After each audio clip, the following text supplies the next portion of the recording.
Hello viewers, নমস্কার, আদাব।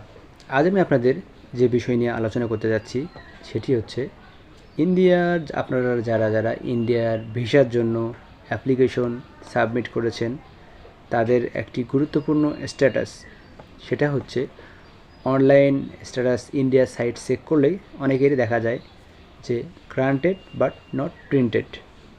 এই গ্রান্টেড বাট নট প্রিন্টেডের অর্থটা কী, আজ আমি এই বিষয় নিয়ে আপনাদের সঙ্গে আলোচনা করব। আপনারা এই granted but not printed status থাকলে আপনারা ভিসা পাবেন কি না, এই বিষয় নিয়ে আজ আমি আপনাদের সঙ্গে আলোচনা করব।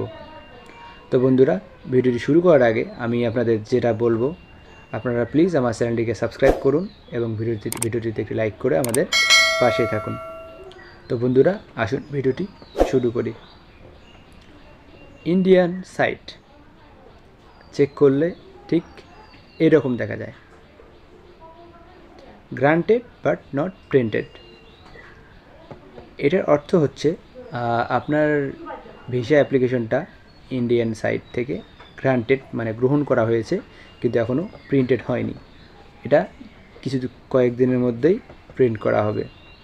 এই জন্য আপনাদের টেনশনের কোনো কারণ নেই, আপনারা নিশ্চিন্তে থাকতে পারেন। এই গ্রান্টেড বাট নট প্রিন্টেডের অর্থটা এটাই হচ্ছে। আর অনেকে মনে করে যে গ্রান্টেড বাট নট প্রিন্টেড এইরকম থাকলে হয়তো আমি ভিসা পাবো কি না, আদৌ পাবো কি না, বা রিজেক্টেড হবে কি না। না বন্ধুরা, আপনাদের চিন্তা করার কোনো দরকার নেই। আপনারা যদি দেখেন যে আপনাদের ইন্ডিয়ান ওয়েবসাইটে status granted but not printed হয়ে আছে, তাহলে আপনারা কোনো চিন্তা করবেন না, আপনাদের অবশ্যই ভিসা হবে।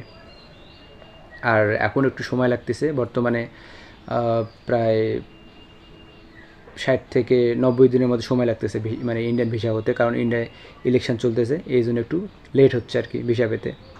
তো আপনারা চিন্তা করবেন না, আপনাদের ভিসা অবশ্যই হয়ে যাবে। তো বন্ধুরা, থ্যাংক ইউ সো মাচ।